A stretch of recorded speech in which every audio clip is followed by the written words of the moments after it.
mātou whaamanuina lau suafa ni TAEAO lo mātou tua. Mātou whanene e ina oe. Mātou tau lo lelei. Wa oe lava o le tua mai le vavau e oe le whaavavau. E le usuia lava oe. Mātou al whai mai le ni TAEAO fo tama. Mātou whaaftailo o lofa maloa ngalilei. Wa te moli manuia mai le soifua ma le ola si o mātou atu no pele o Samoa. O mātou whaaftai tamale ni TAEAO. Taita ina mai mātou le li e. Whaaftai le malosi. Whaaftai le ola fou. Whaaftai lau whaamalolonga fou. Whaaftai le mana wa fou e toi tuntului le mātou ola. O lea mātou te iwi i whaiae le ni TAEAO. O no lo alofa ma lo wha maoni. Mātou iai le li e lam tanga le au nanga le ne yaso. Tō maia le tua u wha manuyanga a nganga pa ia wha tonu fo lau la mātou. Tau tala, la mātou mo le mau, mai so le mātou tala inga le li e. Ia iai le tua lo wanga le lei. Talo wha manuia isio mātou atu no pele o Samoa. Wha manuia le li e le tapo inga tua asina sina. So se maota ma so se lawa le li e. O lo tapo ia whaiva. Tama whanau a Samoa i li tala le lei. Whamanuia li ta ape ai o lo atu no. I so se tiute ma so se whaiva wa i tofi mātou te ngāle lue ai. Nei le tualo wang le leia i mātou umalawa nei TAEAO. Mātou mantua le li e o mātou tua ao lo iai maota ngase. O au na. Mai lato uma le li i o lo whata o tolia i mai o le tinu. Ia wha au lau wha malolonga ia te i lato tama. E le tolo wanga leia i lato uma i tonu ai o whale pui. Ia toi fuata ina le li i manatu o lato loto. Ia mwhai le li i ona li liu ese. Ma toi whapena o na wawa i atu oe. Whamanuia i matou MALU TAEAO whaaleaganga le TAEAO. Mātou whaafo i atu oe lau lava vi inga nei māso umai o i le whaavavau. Whaavavau lava. Amene, ma amene, ma amene.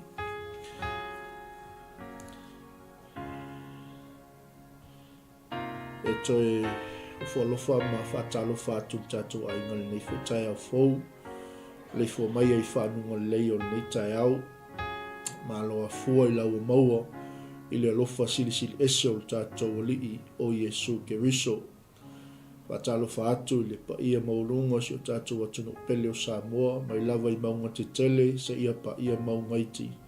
Tālofa lava, i le whaion whaangaloina, le tapo inga, le au whaingaluenga tofia le tua i so se maota ma so se lawa, i so se whata whaitaulanga. Lo lato whaano no mnua wase manuia o Samoa. Matalo whaatu foi le au ngā lulue, le au fola. Lo o wanga i atu i ala ma mangala, a wale tala ina o le tala le lei. E whaatalo whaatu foi so se ala ata ma so se ala leo, o lo au auna i le malo le tua. Talofa. Lawa whaatalo whaatu foi. Ia i tamam taine tupulanga talavou. Lato uma o e alo lofa i le lii o whea lava o lo e tuatuafia i le nei aso. Ia wau manu mea uma i le alofa maleanga le lei o le tua. O le whaupoponga neo tātou polkalame o le MALU TAEAO whaaleaganga. I le nei fo i TAEAO fou. Whaftai atu i le usoa au auna i awailele ma le tofine ia ofu. Ia fo e mwhaiona maua le awanoa e so tau au wai le tātou polkalame nei TAEAO.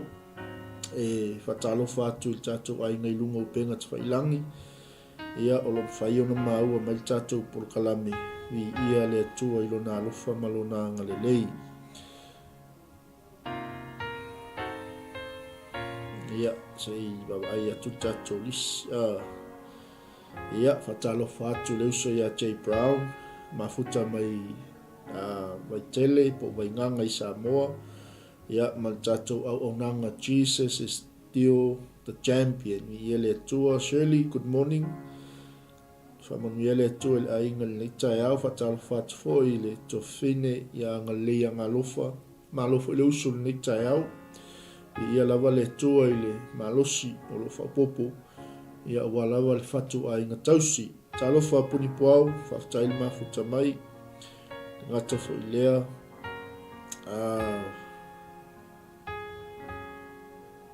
ia nisi o tatou ainga o le maua atu vaai ia ia le tua malo le usu malo fo i le pale mai tatou pokalame le TAEAO ia leo tatou toi tapa i lunga o pe au ngalo le ea i le alofa ma le anga lelei o le tua e le o se finangalo i nei ia e le o se finangalo fo i nā po se loto i nei a o le alofa whaasoso mai o le tua leo o tatou maua i le nei TAEAO oli le nei TAEAO manuia i lo na alofa ma lo na ngalei mo le atu le ngang whaaftaitele i le sunga le whaafiangainga i a whiu ia mo tatou porkalame toto lima le afi i TAEAO te itasi a me se fo i o nei TAEAO ia sa le lea toa le upo le atua i lunga le ea i lunga o lau telefoni i so se maota ma so se lawa whaaftai mo le upu fola e le mwhaion whaangaloina wō ma paanga i tatou wala ata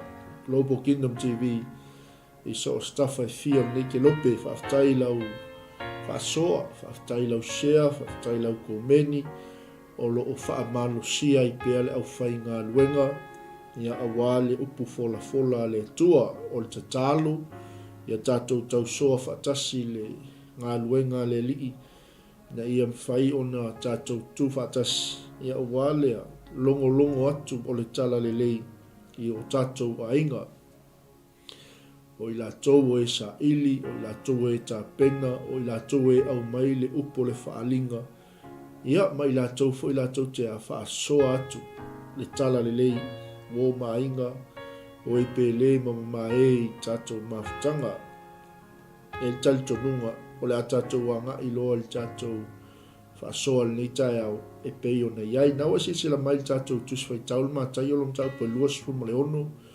au lom whai upo e fas fuma le tasi e mwhai o nei sila nga i lunga le whai upo e tolus fuma le ono o i nā o ta oto ai se whaasoa mo i tatou le nei TAEAO o lo o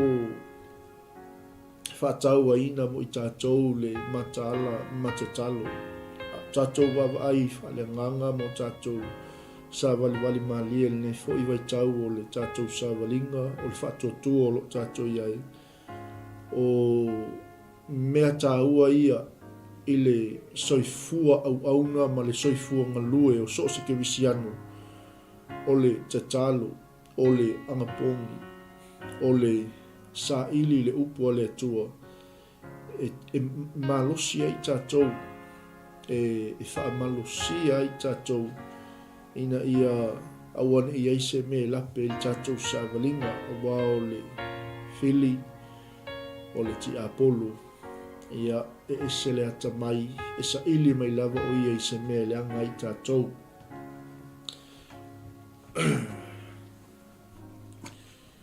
praise the Lord. Ia mana e whatato amata mai tolus ma le ono mai ono o i leo Yesu whatasi mai la tau i whanua o i ngoi a kete se mani o whape atu foi o ia i le au soo ia o tauno nofo i nei se ia o walu atu i la o te tatalo o ane o ia Peteru ma tali o se ptai o te olua o na ti ngā le o ia mātu atu wale o na whetalai atu ai le o ia i ate i la tau ua matua ti ngā lo uloto e o i leoti ia o tauno nofo pea i nei ma ia tātou ma tāla whaatasi ma o mliu whai titi atu i luma o na whapa u whao ai le o ia matatalo ua whape atu lo uta mai a whai e mawhai ia e ave ese le nei ipu ia te au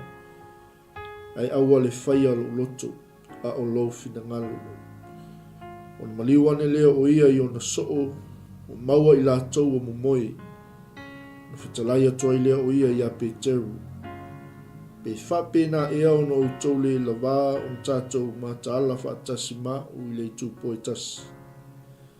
Ia, ma tātou whaupe whaso ma tasi. Ia o tau mātala matatalu, ina ne i o mai le whao sosonga ia te o tau, ua mana o iai le loto, a o le tino, ua vai vai.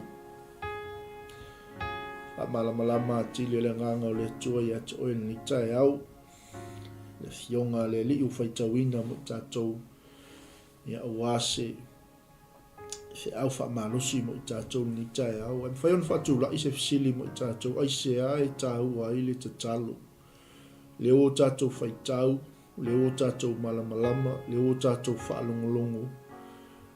Ua ti ngā le li i whaola, ma ua te talo i lona tama, i le avenga o lo o ia tau aveina. Ma le ipu, sa whapena o te talo to i lona tama. Wa o le mafutanga lea Yesu Keriso mona soo. Lea wa o lava i toi taimi. O lava o ni toi tu la. Una ngai atu leo Yesu i lungo sa tau e whaatau nuu lana misiona. Au i na toi whaamalosi atu ai le au so. Whaala ei au atu ai ape teru, whape atu. E whapena ea ono o tau le mataala whaatasi maa u le tūpo e tasi. Wa tātou wawa ai whaupo tolu suma le ono. Whe maile whetalainga Yesu.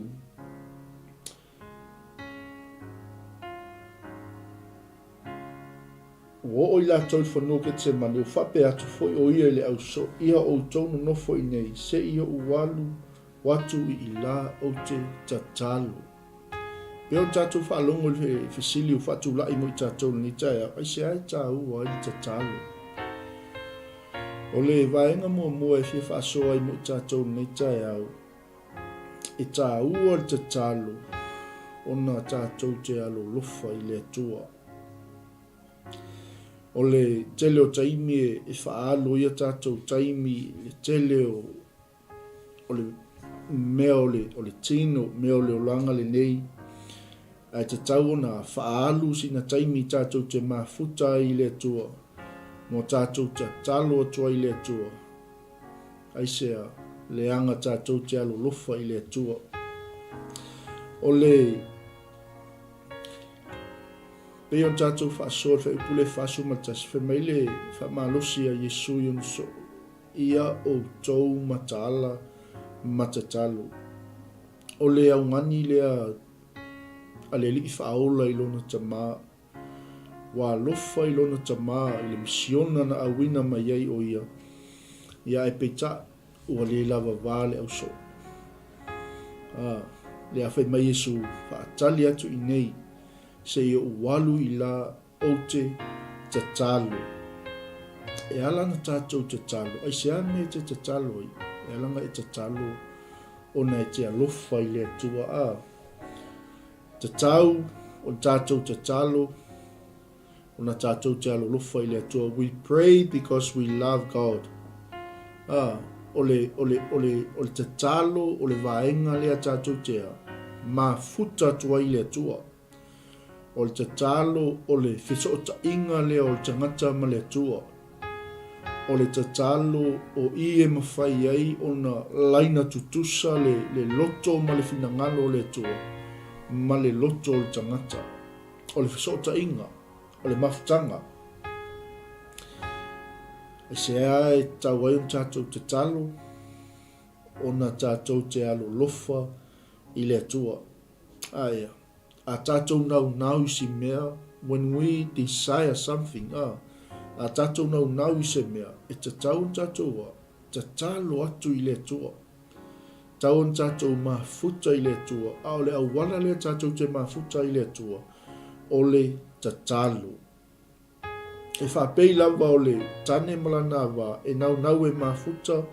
Ma ia mawhana. E lafsota inga. E whapei na uma lava le lafsota inga le tangata malona atua. Pea o le teimea. E tuto ina ia te oelo wa lofa i le atua. Amene. Whapena umai tātou. pe a tātou alo lofa i le atua, e mo ina ia tātou mafuta mai ia, e tusa ai mo le tātou a lofa i ate ia. So tātou te tatalo, ona tātou te alo lofa i le atua. Tātou te whaalango i ate ia. E ia le li, so le vaenga mua, a siai tātou te talo, ona tātou te alo lofa i le atua. O le awala o so ta inga, o le o i tātou te mafuta i le atua. E ala i te talo. Lona lua. E ala tātou te talo, ona tātou te whaalango i le atua. We pray because we depend on God. Amen. Taimi a tātou te le te talo ai, o tātou whaalango le tātou wiloa, o tātou whaalango le tātou poto masani, o tātou whaalango i lo tātou experience, o tātou whaalango i lo tātou malosi, o tātou whaalango i lo tātou watamai. Amene, tātou talo, o na tātou te whaalango i le tua i mea malava aia. Si, o ina na wala au atua i le atua i lona tama, e awa ese le ne ipu. E wa ile au le leo le upo le atua mo tātou ni TAEAO. We pray because we depend on God. Aise o le atua o i o le tātou source, o i o le provider, o i ana te au mai ma tā pena mea uma mo i tātou lava, o i o le tātou wolatanga, o i o le tātou papa maualunga. I ieleli, so tātou te tatalo, o na tātou te whaalango i le atua. We pray because we depend on God. Why? God is our source. He is our life. When Christ, who is your life, appears, then you also will appear with him in glory. Te mau al Kolosium ta upo e tolu alu fe upo e wha. Pe a whaalia mai ke riso lo tātou wola, ona i loa ai lea e o tau 𝚌𝚙𝚎𝚑𝚝 i le manuia. E se le tā ua aia. E ala tātou te talo, na tātou te alo lofa i le atua. E ala tātou te talo, o na tātou te whaalango i le atua. Tātou te mawhaia mea uma, o na wa tātou whaalango i le atua. Ia le li. Hallelujah. Ese le tā ua o le vaenga lea, o na leo wa whaalia mo i tātou. When Christ, who is your life, appears, then you also will appear with him in glory. Where vai ei? Pe au le taime whaalia mai ei ke riso lo tātou wola, o na i loa ai lea o tau 𝚌𝚙𝚎𝚑𝚝 i le manuia. A ola le taime whaalango ai o tātou ulu, whaalango ai o tātou tangata i le li, e le o le poto, whaale lalolangi nei, e le o le iloa, e le o le malosi, e le o le fita, a o le atua. Aia. Aisea le anga o ia o le tātou ola. He is our life. So tātou te talo, o na tātou te alo lofa i le atua. Le ngata i na tātou te talo, o na tātou te whaalango i le atua. Amene mata ala, mata talo. So we pray because we love God, and we pray because we depend on God. Tātou te le talo fua, e alanga e talo, e le ngata o le awala o le luafso ta inga malo tamau. E ala na e talo, ono wa e alofa i le atua.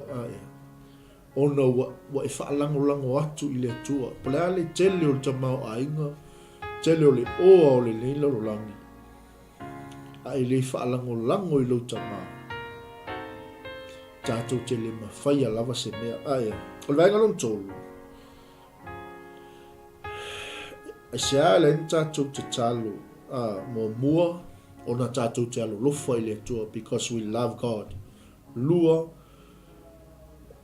tātou te whaalango i le atua because we depend on God. Tolu E alon tātou te talu. Ona tātou te mana o mia, ona te e atu I whao so songa. We pray because we need to resist temptation. Aia. O ila le ta oto ile, wha malosi le mo tātou, pia sila pe whasu matas, ma Yesu, ia o tou mataala matatalo. Ina ne I o mai le whao so songa, wai le mana ia, aia. E alon tātou te talo, because we love God, tātou talo lofa I le tua. E alon tātou te talo, tātou te whaalango I le tua. We depend on God. E alon tātou te talo, tātou te e atua I whao so songa, to resist temptation. Lea la whai mai le tātou mau ni TAEAO, ia o tau mataala ma te talo, ina ne I o mai whao so songa ia te o tau, waua mana o iai le loto, a o le tino wa vai. Ila lewa nga mafua I onga si Yesu le mau, ma te talo. Onga maua ko Yesu lo nga auso, o mafua I le la wa skamo Peteru, kwa le la wa skamo o toma manterea vai tino o le loto lo wa iai al tino wa vai. So e alon tātou te talo, mana o mia tātou te talo, tātou te e atoi whao so songa. We pray in order to resist temptation. Te e atoi lang sala. Amen. Ole matango fia melia. So much sin is the result of the sin of prayerlessness. Ole melia ole le tatalo. Ole mo vingo le ngasala. Le anga wa umma na o mai ke wiso. Wa umma ona fola mai ke wiso. Ma o ina I tātou ia tātou I loa ona te talo. A whaila ele o tātou was oni tangata te talo. Longo wingo le ngasala le mena. Prayerlessness clouds our hearts to the temptation surrounding us and leads us to further sin. Si o le taimi tātou te le te talo ai, e le mawhai ai lona, tātou te e atu I whao so songa. Tātou te e atu I mea leanga. Tātou te e atu I mea le tau tātou wa ai, tango ai, alu ai. We only become wise to the ways of our hearts through the Holy Spirit, illumination and direction. It's only the Holy Spirit's power that makes us and makes our prayers effective. Wa na o le tatalo lava. Le lava se si malu sianga. O le upenga le al kewisiano. It is this power that makes the difference between a prayerful believer and a prayerless believer. Awa le matango fia. O le tele o ang sala e mafuai, e mafua mai, ona o le le tatalo. Amen. Why do we need to pray? We need to pray in order to resist temptation. E mana o mia e tātou ona te talo, tātou te e atua I whao so songa. So o le tele lao anga sala e mafua mai, ona o le te talo o tātou. O le te talo e vai ai tātou, mai vai il matango fie aia. Taimia tātou te te talo ai, e o mai whao so songa e taiango fie. Yo o mai whaafi tāuli e ki whaia inga. Amene, e ho mai a whāma matangi e whape ngaonga. Ti nei ai tātou, ono o tātou lea, ono o tātou le tātalo. Amene, o le tātalo ea e vai ai tātou. O isi li atu le vai, mamau ai le awanoa sa tani o tātou o langa. Vai le o le kaimi a tātou te le tatalo ai, o le taimi a tātou te le mataala ai, o le awanoa loa lea o ti apolo, o le awanoa loa lea satani ea. le o sa fa'i mai lo tonu aia o na o le fesoasoani o le agaga paia mafai ona maua e tatou le mana e tinei ai galuega a le fili ma faatumuina ai tatou i lona mana pe a faia le galuega lea o le tatalo ia le alii Roma e valu faupelua suma le ono ma lua suma le fitu o na o le fesoasoani o le agaga paia e mafai ona mau ai e tatou le mana e tinei ai galuega a le fili ma faatumuina ai tatou i lona mana pe a faia e i tatou le galuega lenei o le tatalo si e maua e oe le mana e maua e oe le malosi maua e tatou le galuega po le mana le agaga paia ona ua tatou faia le tatalo amene se ai tāua ai tatou tatalo ona tatou te alolofa i le atua because we love God se ai tāua ai tatou tatalo ona tatou te faalagolago i le atua we depend on God ma le vaega lona tolu ma na omia o tatou tatalo tatou te tetee atu ai faaosoosoga Nea fai mele tatou mau ia outou mataala ma tatalo ina neʻi oo mai le faaosoosoga ia te outou. We need to pray for in order to us to resist temptation. Ai. O le vaenga lona fa, we need to pray because it is necessary for man to invite God to act in salvation. Hallelujah. E mana o mia on tātou tatalo, a wai tatau i tangata uma o nā, wala au lia le atua ngā lue mai le whaolatanga. Amen. Si o le whaolatanga. E leo se whaolatanga se e kale sia. Tulou. E leo se whaolatanga se tangata. E leo se whaolatanga se atunu. E leo se whaolatanga o langi nei. E mana o mia o le tātou tatalo, ina ia ngā lue mai. Le mana o le atua, ono wa tātou wala au lia le atua i ngā lue. We need to pray because it is necessary for men to invite God. E alon tātou te talo, le ngai mga o mionga, wala au lia e oe tama, wala au lia e oe le atua ia, sau i tonu o le whaafita auli, sau i tonu o le mea le tātou te vai ai, mea le tātou te mana o mia i le fisosoani. So le vaenga tā ua i to invite God to act. Ina ia tātou wala au lia le atua ia i ngā lue. Amene. Ia le li. O le vaenga longa lima, le la wha umato i tātou wha sol ni TAEAO. We need to pray because God commands us to pray. Ia leala aia. E mana o mia mai te tau tātou te talo. Ona o lo whaatonu wina ai tātou e le atua. Amene, peon whai mai kulose whalon whai upoelua. Ia o tau fina finau i te talo. Ia mataala i lea mea ma le whaafitai. Praise the Lord. Continue earnestly in prayer, being vigilant in it with thanksgiving. Whamanuia atu le atu e atu e ni TAEAO. Ia o tau mataala matatalo. Anga pōngi. Whai tau le upua le atua. Aisea.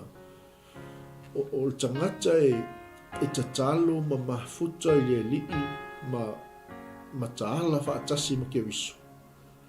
O le tangata nai e alofa i le atua. O le tangata nai e whaalango lango i le atua. O le tangata nai na te mawhaia o na te te atu le whaososonga pe au o me le whaososonga. O le tangata nai e na te whaatanga ina lo na tangata e na te wala au lia le atua e sau i totonu. E na te ngalue ina lana whaolatanga. E ma le vaenga muli le sa tātou whaasoa. E alon tātou te talo o na sa whaatonu ina ai tātou e le lii tātou te whaia. We need to pray because we love God. We need to pray because we depend on God. We need to pray in order for us to resist temptation. We need to pray because God commands us to pray, and we need to pray because we need to invite God to act in our salvation.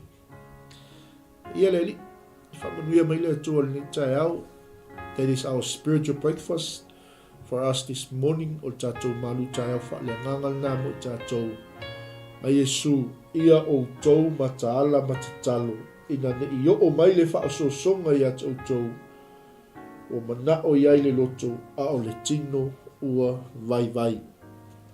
Whaaftaitele tamali ni taeao matou whaalongolongo malitotoa le li ilo whetalai mai. Matou whaitau mo matou malamalama o matou langona le li i lo musu mai ata i matou ni taeao peo se matangi angi mai e wheau ma le savali o lo tala le ni taeao. Matou te mana o mia le li i matou te maua ai le mana, matou te maua ai le malosi e mawhai e ona matou te atu le li i whaososonga. Whai e le li o na matou whaalangolango atu i ate oe ele o le poto po le ata mai o le tangata. Whai e le tua o na matou wala au lia oe. Whai e matou ma malo whaalolongia i lo nofo a li i taimi maso o le matou wholaunga. Ma ia whapenale li i o na matou whaia pe o na e fola mai.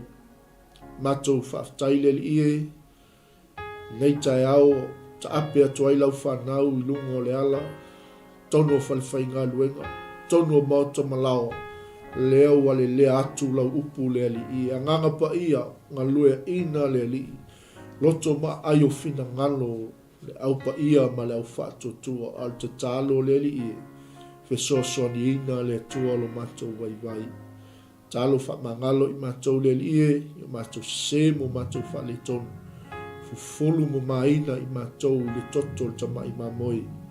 Whamanuia i so matou atu no pele o Samoa. Whamanuia i au auna au tawa mai a wale so oina o le matou au nanga le nei asu. Tuma watu i ate oile vi inga nei maso umai o oile whaavau. Whaavau lava. Amene. Ia, toi whaatalo whaatu tatou ainga ni taeao. Te ilato umalawa le ua. Pale mai fo il tatou o nanga ni taeao. Pi ia le tua malo le usu, malo fo i le tauata i ni taeao. Ia, lea fo i ua. A mata tatou o atu i vai aingo le taeao. O le anga ia tu fo i tatou lunch. Pi ia le tua malo, a malos, malo on sa. O ne ngalo. Ia tatou mataala, matatalo. Ina ia mawhai e ona tatou te atu i whaaso songa. Pe a o mai. Taun tatou te talo, ona tatou te alo lofa i le atua. Taun tatou te talo, ona tatou te whaalango i le atua. Tatou te talo, ina i mawhai on tatou te i atu i whaasosonga. Tatou te talo, ina i o tatou wala au lia le atua, ngā lue ina o tatou whaaltanga. Mai taun tatou te talo, ona o lo whaatonuina i tatou. It is a command. Amene. Pe on tatou whaasoa ni taeao, so stangata lawa i le te talo. That is a sin. Ia, whamani atu le tua ni taeao, whamani fo i le tua i polkalame o lo mun mai, leile anga leo le tua i mea umalawa. Ono Yesu, amene.